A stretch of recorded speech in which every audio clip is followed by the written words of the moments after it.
13절부터 18절까지 말씀을 한번 보겠습니다. 로마서 14장 13절부터 같이 보겠습니다. 18절까지 말씀 교독하도록 하겠습니다. 13절 먼저 읽겠습니다. 그런즉 우리가 다시는 서로 비판하지 말고 도리어 부딪힐 것이나 거칠 것을 형제 앞에 두지 아니하도록 주의하라. 내가 주를 예수 안에서 알고 확신하노니 무엇이든지 스스로 속된 것이 없으되 다만 속되게 여기는 그 사람에게는 속되니라. 만일 음식으로 말미암아 내 형제가 근심하게 되면 이는 내가 사랑으로 행하지 아니함이라. 그리스도께서 대신하여 죽으신 형제를 내 음식으로 망하게 하지 말라. 그러므로 너희 사는 것이 비방을 받지 않게 하라.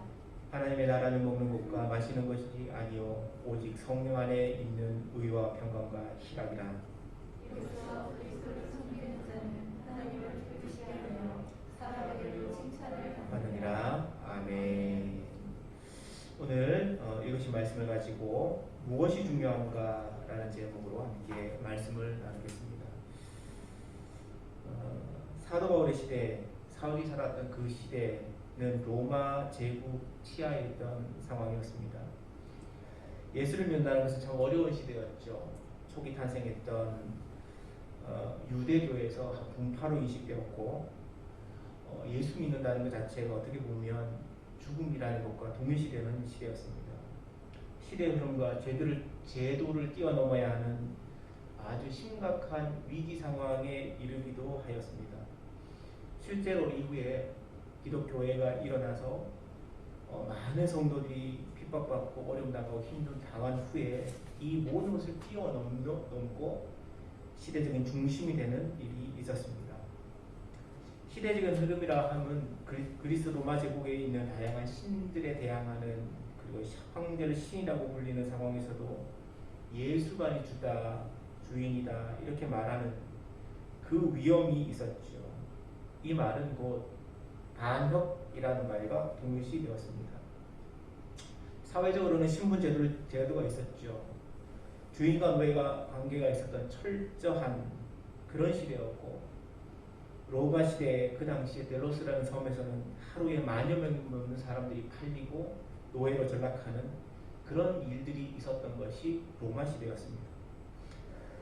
이런 모습을 보면 그 당시에는 그랬지, 2000년 전이니까 그렇게 말할 수 있지만 실제로 일제시하에 있었던 우리나라 상황을 보면 이와 그리 다르지 않습니다. 예수 믿는다는 것, 교회 다닌다는 것 핍박의 이유가 되었고, 예수 믿으면서 동시에 천황을 숭배해야 됐던 시대가 그 시대였습니다. 그리고 교회마저도 그것을 인정하는 시대가 일제시대였고, 바르게 예수 믿으면 감옥에 가서 엄청난 고난을 당하는 시대가 일제시대였습니다. 그런 날이 다시 오지 말라는 곡도 없고 전 세계에는 그런 일들이 무수하게 일어나고 있습니다. 놀라운 건 그런 상황에서도 하나님의 은혜로 교회, 다시 말하면 예수 믿는 사람들이 모이는 그런 공동체가 태동하였다 하는 것이죠. 하나님은 이런 상황을 위해 많은 성도들을 위해 성령을 베푸셨고, 기독교회가 가지는 말씀이 가지는 체계와 신학을 정립하기 위해 한 사람을 세우셨습니다. 그 사람이 바로 사도 바울입니다. 사도 바울은 예수 믿는 사람들을 핍박하기 위해 수단과 방법을 가리지 않았던 사람입니다. 그런데 놀랍게도 다마스커스에서 하나님을 예수 그리스도를 인격적으로 만난 후에 예수를 대변하는 사람으로 변화됩니다. 그리고 그가 로마에 있는 성도들을 향해 예수 믿는다는 것이 무엇인지를 잘 정립한 그런 편지를 씁니다. 그게 바로 로마서죠. 어떻게 보면 사도 바울 이후의 시대는 로마서를 중심으로 모든 게 정립되었다 이렇게 말해도 과언이 아닙니다. 우리가 잘 알고 있는 슈바이처라는 사람은 신학 박사학위를 있었던 사람인데요. 그 사람이 쓴 글에 보면 예수가 기독교, 다시 말하면 우리가 믿는 그리스도교의 창시자라면 사도 바울은 완성자다 이렇게 표현합니다. 그 정도로 사도 바울은 대단한 사람입니다. 이후에 로마서가 가지는 영향력은 대단했죠. 초대를 마무리 짓는 시기에 기독교회에서 일어났던 어거스틴이라는 사람이 로마서를 보고 돌아섭니다. 로마서 13장에 이제 깰 때가 되었다. 그 한마디에 돌아섭니다. 세상적으로 가장 암울했던 중세의 마지막을 로마서 1장 17절에 말씀해가지고 루터가 의는 오직 믿음으로 말미암아 산다. 그 한마디 말씀으로 세상의 모든 것을 돌이키는 역사를 일으켰습니다. 이후에 많은 사람들이 현대에 걸쳐서도 많은 신학이 잘못된 방향으로 갈 때 로마서가 그 중심에서 그거 아니다. 그렇게 말을 한 근본 성경책이 됩니다. 로마서의 영향은 대단하죠. 그 오늘 말씀을 함께 보고 있는 것입니다. 오늘 본문을 보면 사도 바울이 음식 문제에 대한 이야기를 합니다. 음식 문제에 대한 이야기를 막 하다가 고기, 먹는 거에 대한 얘기하다가 갑자기 하나님의 나라에 대한 언급을 합니다. 사도 바울은 교회의 핵심은 예수께서 말씀하신 하나님의 나라를 세우는 것이다. 그렇게 말합니다. 하나님의 나라가 뭔가? 성경에는 하나님의 나라에 대한 이야기가 대단히 많이 나오는데요. 하나님의 나라는 간단하게 말하면 하나님의 말씀이 영향 미치는 그 말씀에 순종하는 영향력이라고 볼 수 있습니다. 예수 믿는 사람들은 하나님 말씀에 순종하며 삽니다. 그리고 그것이 사회적으로 제도적으로 퍼져가면 그것이 하나님 나라가 점점 완성되어 가는 거죠. 그래서 하나님의 백성들은 하나님의 말씀을 순종하며 사회적으로 개인적으로 실천하며 행동합니다. 그래서 하나님의 나라가 말씀대로 이루어지는 겁니다. 이거 하지 마라. 그러면 하지 않는 거죠. 하나님의 말씀에서 이거 해라. 그러면 하는 겁니다. 세상이 뭐라 하든 하는 겁니다. 그리고 하지 말라면 하지 않는 겁니다. 최근에 그런 문제에 대해서 심각하게 교회가 한번 생각해 봐야 될 문제가 있습니다. 최근에 어떤 사람이 법원에 공식적인 청구 소송을 했습니다. 그게 뭐냐면 동성 부부에 대한 이야기였습니다. 동성 부부, 남자 둘이서 가족이라는 게 부부라는 거예요. 그래서 뭐라 하냐면 우리가 실제로 그렇게 살고 있고 부부니까 의료보험을 한쪽으로 다 몰아달라. 여러분 그런 일이 실제로 일어납니다. 근데 다시 말하면 동성이 결혼을 해도 사회적으로 인정이 되고 제도적으로 법적으로 인정되게 해달라는 겁니다. 여러분 현 시대가 그렇습니다. 기성세대들은 이해하지 못하는 일이 지금의 젊은 세대에 일어나고 있습니다. 그걸 어떻게 이해할 건가? 그리고 그것이 계속 진행되면 동성도 부부가 되죠. 남자끼리 부부가 되고 여자끼리 부부가 돼요. 어떤 학자가 하는 말이 그렇게 말합니다. 한 사람 한 사람이 부부가 될 수 있는 거 그럴 수 있다 쳐요. 그러면 세 사람이 부부가 되는 건 안 돼. 그렇게 말을 합니다. 실제로 그렇게 유럽에는 그런 일이 일어나고 있습니다. 한 발 더 나갑니다. 사람이랑 동물이랑 부부가 되는 게 뭐가 문제야? 지금 유럽이 거기까지 나갔습니다. 여러분 아무것도 안 한 것 같죠? 심각한 문제입니다. 로마서에 그런 일들이 일어나는데 사람이 부끄러워하지 않는다고 했습니다. 그런 걸 해도 부끄러워하지 않는 세대, 세상이 인정하는 시대, 그게 이 시대가 되었습니다. 하나님의 나라는 게 뭡니까? 하나님의 나라는 아닌 건 아니라고 하고 맞는 건 맞는다고 하는 그런 상황이 되어가는 거, 그걸 인정해가는 것 자체가 어떻게 보면 하나님의 나라의 출발이고 마지막이라고 할 수 있습니다. 교회 안에도 이런 부분이 통용되지 않는 것도 많습니다. 사도 바울이 그렇게 말합니다. 그게 하나님 나라인데 그게 교회 안에 일어나지 않아. 교회마저도 하나님의 말씀이 법이 되고 하나님의 말씀이 온전히 지켜지지 않아. 그게 오늘 본문에서 하고 싶은 말입니다. 여러분, 하나님 나라는 정확하게 더 구체적으로 얘기하면 교회는 죽은 영혼을 살리고 상처난 마음을 치유하고 하나님 은혜로 회복되게 하는 것이 교회고 하나님 능력이 많은 것입니다. 사도 바울이 그리스도인들이 교회 안에서 일어나는 모든 일에 대해 한번 생각해봐라 하는 원칙이 있습니다.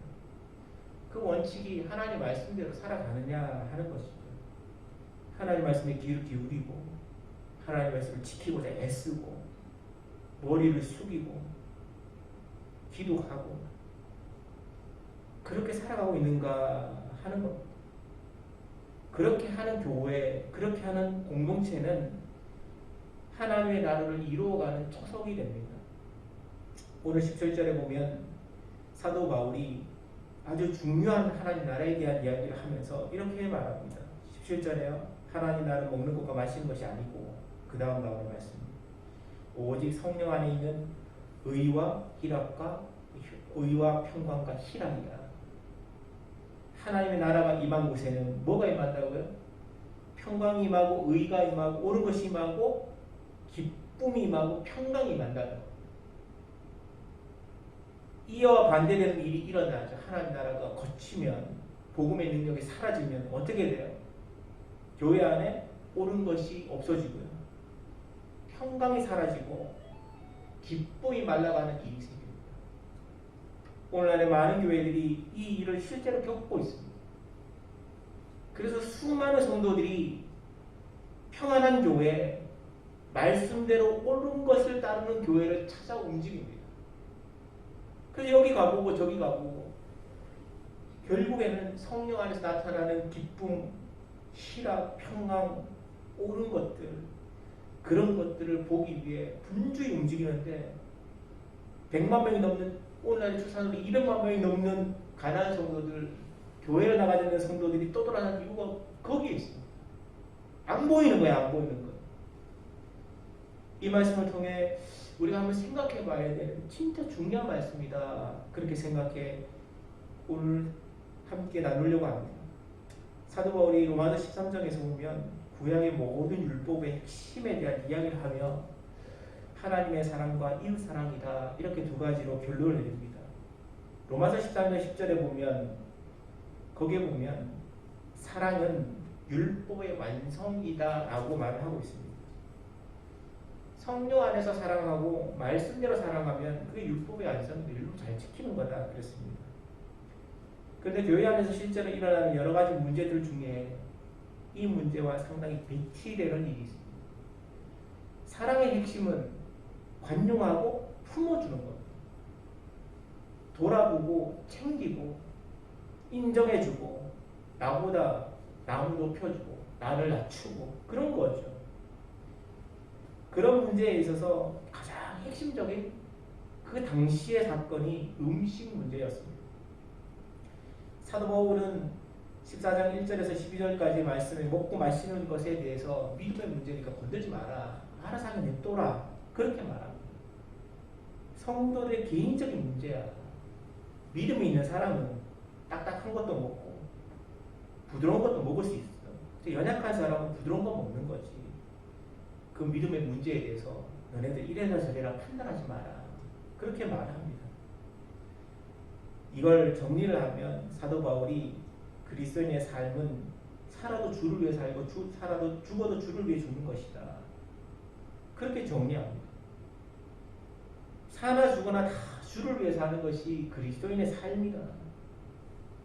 그것만 인정이 되고 그렇게 살았다면 뭘 먹든 뭐가 문제고 뭘 마시든 뭐가 문제냐. 그런 사람들이 나타나는 건 겸손과 서로 사랑하고 품어 안고 가는 것이다. 그렇게 말을 하죠. 교회와 성도의 삶에서 문제가 생겼을 때 이 말씀에 대해서 한번 생각을 해봐야 됩니다. 나는 죽고 예수가 살고 이 일에 대해서 내가 죽고 나의 형제가 살고 이런 마음으로 한번 이해해보면 모든 것이 이해가 됩니다. 근데 중요한 건 성령 안에서 하는 모든 것이라는 거죠. 말씀대로 행하는 것. 말씀대로 행하는 것 안에서 생각해보면 모든 게 이해가 됩니다. 옳지 않은 걸 전제로 하는 거는 그거는 막아야죠. 교회 안에 잘못된 것이 들어오고 잘못된 것을 하려고 할 때 그걸 막아야죠. 그렇지만 개인적인 믿음의 문제고 삶의 문제에 있어서 연약한 성도와 마음이 약한 성도들에게 조금의 관용을 베푸고 사랑을 베푸는 것이 성경의 정시고 성경이 말하는 사랑입니다. 그럴 때 해야 될 거예요. 성도들은 판단을 멈추고 판단을 온전히 하나님께 맡겨주는 일이 필요합니다. 그렇게 해야 된다는 거죠. 그래야 그 다음의 일이 하나님의 손에 넘어갑니다. 그러면 그 일이 쉽게 풀려갑니다. 그런데 유대인들에게 있어서 음식의 문제는 그리 간단한 문제가 아닙니다. 음식의 문제는 유대인들의 정통성의 문제와 연관되어 있습니다. 우리의 정통성은 먹는 거, 대표적인 게 먹는 거였죠. 드러나는 거니까. 구약 레위기에 보면 상당 부분을 음식에 대한 부분, 먹는 것에 대한 부분으로 할애되어 있습니다. 위생에 대해서 약했던 고대 시대의 음식의 문제는 생존의 문제와 직접적으로 연관관계가 있습니다. 이거는 먹어도 되고 저거는 먹지 말아야 되고 이런 얘기를 레위기에 잔뜩 써놨죠. 이거 해라 저거 해라. 이거 먹어라 저거 먹어라. 왜 그렇게 하나님 그렇게 하셨을까요? 고대 시대에 3000년이 넘는 그 시대에 먹는 문제는 공동체 위생과 생존에 직접적으로 연관관계가 있었습니다. 그래서 그 당시에 하나님이 많은 학자들이 추론하기에 전부는 아닐지라도 하나님 그렇게 선을 그어놓은 건 그 시대 사람들에게 먹을 수 있는 것과 먹지 말아야 되는 것들을 정해놓고 그들의 생존을 위해서 하셨다. 위생을 위해 하셨다. 그렇게 이해하는 바가 큽니다. 그런데 성도들은, 유대인들은 그걸 뭐라고 생각했냐면 하나님 우리에게 직접 명령하셨어. 우리에게 지키라고 했어. 이거 지키는 거야. 하나님의 선민이 하는 거야. 하나님의 백성 유대인들이 그렇게 하는 거야. 이거 하면 유대인 되는 거야. 그렇게 이해했습니다.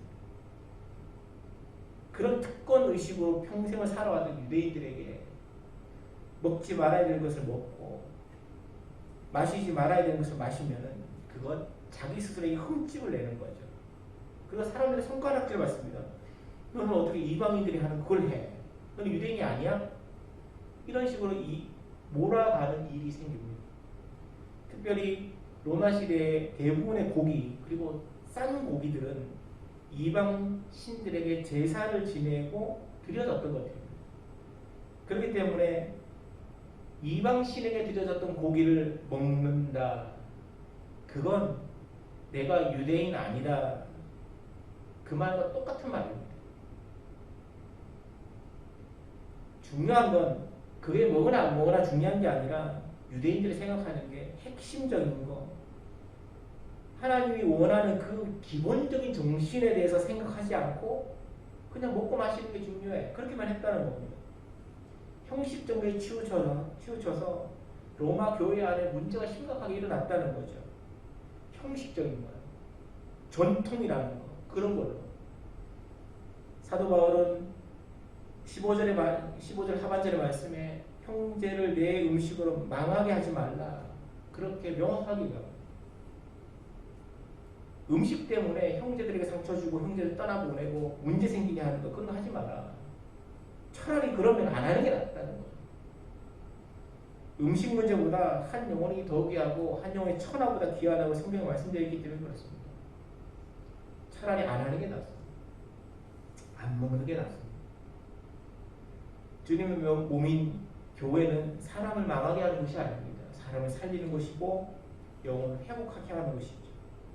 교회 안에서 사소한 일들, 형식적인 문제로 인해 사람의 마음을 상하게 하는 반드시 없어야 합니다. 사소한 거예요.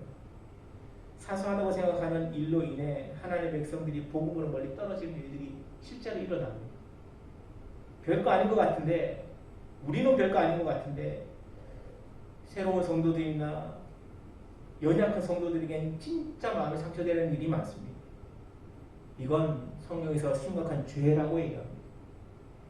우리가 괜찮다고 괜찮은 게 아닙니다. 진짜 중요한 건 연약한 성도들이 들어와서 새로운 성도 들어와서 괜찮다고 해야 괜찮은 겁니다. 행동 하나, 말 하나, 사소한 것 하나, 그런 것 하나 때문에 상처받고 떠나는 성도들이 있다면 교회가 죄를 짓는 겁니다. 공동체 전체가 그 죄를 짓는 거예요. 여러분, 그 일에 대해서 교회가 책임을 져가는 겁니다. 하나님이 그 책임을 반드시 물으십니다. 그 일에 대해서 이게 사소한 것이 사소하지 않다고 하나님 말씀하시고 사도 바울이 말하고 난 다음 갑자기 17절에 하나님의 나라는 오직 성령 안에 있는 의와 평강과 희락이다. 이렇게 말합니다. 우리는 이 말씀을 이렇게 이해할 수 있습니다. 성령이 주시는 의와 평강과 기쁨이 있는 곳에는 하나님 나라가 임한다. 하나님 나라가 임한 곳에는 사람을 망하게 하는 것이 아니다. 하나님 나라는 사람을 살리는 곳이다. 그렇게 이해할 수 있습니다. 이런 마음으로 그리스도를 섬기는 사람들은 18절 말씀에요. 하나님을 기쁘게 하며 사람에게 칭찬받는다고 했습니다. 사소한 것, 아주 작은 것 하나에 대해 관심을 가지고 사람에게 어떻게 영향을 미칠까요? 고민한다면 그런 마음으로 신앙생활하고 사회생활하면 하나님께 칭찬받는 것뿐만 아니라 사람에게도 칭찬받게 될 겁니다. 이것이 본문이 말하는 핵심입니다. 여기서 우리 교회가 나아가야 될 방향을 한 가지 발견하게 됩니다. 유대인들은 구약 성경에 있는 율법, 구체적으로 정결법에 유대인들이라는 정체성을 세웠습니다. 그들은 특별한 음식에 대해서 먹을 수 있는 것과 먹지 못하는 것을 구분했죠. 하나님께서 명령하신 이유에 대해서는 전혀 생각하지 않고 그저 그 말을 지키고 나한테 좋은 것만 생각했습니다. 그래서 명령을 지키는 사람은 내 편이고 지키지 않는 사람은 죄인이고 그렇게 치부하며 공격하며 떨고 나갔습니다. 오늘날 특별히 교회로 이런 일들이 일어난다는 거 잘 아셔야 됩니다. 단지 교회 안에 드러나지 않기 때문에 모를 뿐입니다. 교회마다 눈에 보이지 않는 자신들만의 나름대로의 법이 있습니다. 없는 것 같죠? 있어요. 목사로서 여러 개의 사역을 하면서 돌아다녀 보면 그 교회마다 가는 교회마다 고요한 분위기와 말은 하지 않지만 전통이라는 게 있습니다. 그런 것들을 깨지 않으면 교회가 절대로 부흥하지 않습니다. 그거 깨는 거요. 둘 중에 하나는 사단이 나야 됩니다. 놀랍게도 그런 것을 뭐라고 하냐면 그런 사람들은 전통과 관례라고 얘기합니다. 교회들마다 이건 우리 교회 전통이야. 이건 우리 관례로 그랬어. 교회는 그게 관례고 전통이지만 세상에는 뭐라고 하냐면 폐습과 악습이라고 합니다. 하나님의 말씀과 복음으로 교회를 세우는 게 아니라 그들이 말하는 전통과 관례라는 것으로 교회를 세워져 있는 거죠. 이건 이렇게 하는 거야. 저건 저렇게 하는 거야.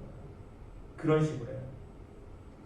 심지어 목사마저도 그렇게 생각합니다. 모 교회에 얼마 전에 인터넷에 나온 기사에 보면 모 교회에 재정부에서 일하던 수고하던 서리 집사님이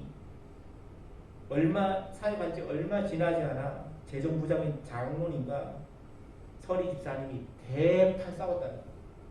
거의 멱살 잡고 싸웠다는 거예요. 그래서 그 일을 회부를 한 거죠. 당회 장로님이. 어떻게 젊은 서리 집사가 어떻게 장로의 멱살을 잡고 말도 되지 않는 것도 욕을 하냐. 그래서 막 흔들었다는 거예요. 그래가지고 그 일이 당회에 회부가 돼서 재정부에 있었던 그 서리 집사님을 공식적으로 불러서 소명을 하라고 얘기를 했다는 거예요. 그래서 그 집사님이 A4 14장의 분량이 되는 것들 타이핑을 해가지고 다 써가지고 교회 재정부에 대한 일어나는 여러 가지 일에 대해서 꼼꼼히 써서 이건 이렇게 하는 건 아닙니다. 이건 말이 되지 않습니다. 그렇게 해서 다 써서 당회에 가서 막 읽어가는데 중간에 당회장인 담임 목사가 그만하라고 그러더라고요. 그리고 담임 목사가 미안하다고 그러더라고요. 흔히 말하는 교회가 갖고 있는 전통이고 관련한 유명하에 이루어지는 일에 대해서 다 얘기했더니 누구도 설득이 안 되고 납득이 안 되는 일들을 일하는 것을 다 인정을 하는 거예요. 그 중에 대표적인 게 이런 거였다 합니다. 헌금 명단은 컴퓨터로 기록을 해서 다 작성을 하되 명단을 담임 목사에 보고하는 걸 수기로 해야 된다는 거예요. 일일이 써야 된다는 겁니다. 컴퓨터에다가 다 작업해가 뽑아가지고 그냥 하면 되지. 그 명단은 왜 수기로 이렇게 손으로 직접 써야 된다는 거죠. 전통이고 관리였다는 거예요. 그 말 같지도 않은 소리를 하면서 장로님이 재정부장님 그걸 우겼다는 거예요. 해야 된다고. 그 젊은 집사가 보니까 얼마나 환장해요. 그런 대표적인 그런 거랍니다. 어떤 모교회는 매년 남는 재정이 있어요. 1년에 끝에 되면 남는 재정이 있죠. 재정으로 성도가 놀러가거나 먹는 데 잘 쓴다는 거. 다 쓴다는 거, 다. 1년에 철저히 돈 아껴가지고 잘 해가지고 몇백만 원, 몇천만 원 남아도 그걸 성도를 먹는 데 다 쓰고 케이크 돌리고 고기 돌리고 서울로 놀러가고. 그게 저희 시골 교회 모 교회에 했던 전통과 관련했어요. 저희 시골 교회 연말이 되면 지금은 안 그럽니다. 안 그러는데 제가 이제 어릴 때 납득 죄송합니다. 저 미친 거 아니야? 이렇게 생각할 정도였던 게 뭐냐면 돈 그렇게 잘 아껴요. 돈 쓰면 안 된다는 거예요. 그래 다 모아서 연말 되잖아요. 돈 남는 거 있으면 롯데월드 가서 성도들 전세 차량 버스 대절해가지고 롯데월드 에버랜드 가 제주도로 놀러가 성도들 다 데리고. 아니 그럴 수 있긴 하죠. 근데 정작 성교와 전도는 관심이 없는 거예요. 1년에 몇 천만 원 남으면 성교사 파산으로 해도 되잖아요. 선교사가 와가지고 선교사로 가려고 합니다. 시골교회 모교회니까 젊은 자매가 와가지고 선교사로 가려고 하니까 좀 도와주십시오 했더니 안 된다는 거예요. 선교사로 갈 것 같으면 네 돈으로 가고 교회 얘기하지 말라는 거예요. 그게 교회입니다. 그게. 지금도 그런 비슷한 일이 그 교회는 일어나고 있습니다. 교회에 신발을 본당해요. 예배당에 신발을 신고 들어가면 어떨까? 안 신고 들어가면 어떻습니까? 그걸 가지고 당회에다가 공동위에다가 해고를 해가지고 성도들이 다 물어보고 그게 무슨 전통이고 무슨 관례입니까? 여러분 이런 정도면 큼지막하니까 드러나죠. 큼지막하니까.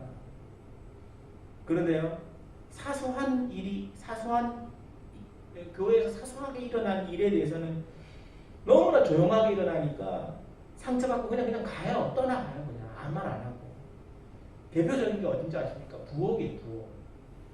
저는 개인적으로 부엌을 없애야 된다고 생각하거든요. 솔직히 말하면. 진짜 없애야 된다고 생각해요. 이것도 저의 경험이에요. 경험. 부엌에서 음식을 하는데요. 항상 상처받으니까요. 어떤 교회가 아니죠. 하여튼 뭐 교회에서 식사를 위해 소고기 묵을 끓이는데요. 겨울이니까 성도들이 칼칼하게 그냥 해가 한 그릇 하고 갔으면 좋겠다. 그래서 밥을 하는데 소고기 묵을 끓여요.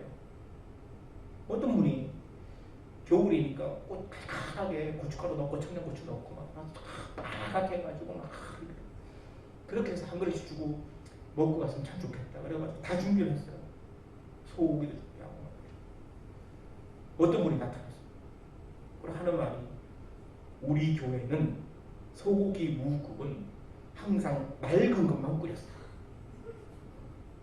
빨가면 안 돼.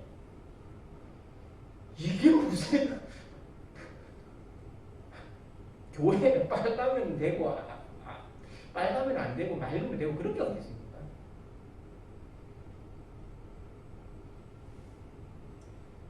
그렇게 한번 당하고 나면 부엌에 안 들어갑니다. 간을 맞추는데 조선간을 맞추면 어떻고 소금을 맞추면 어때요?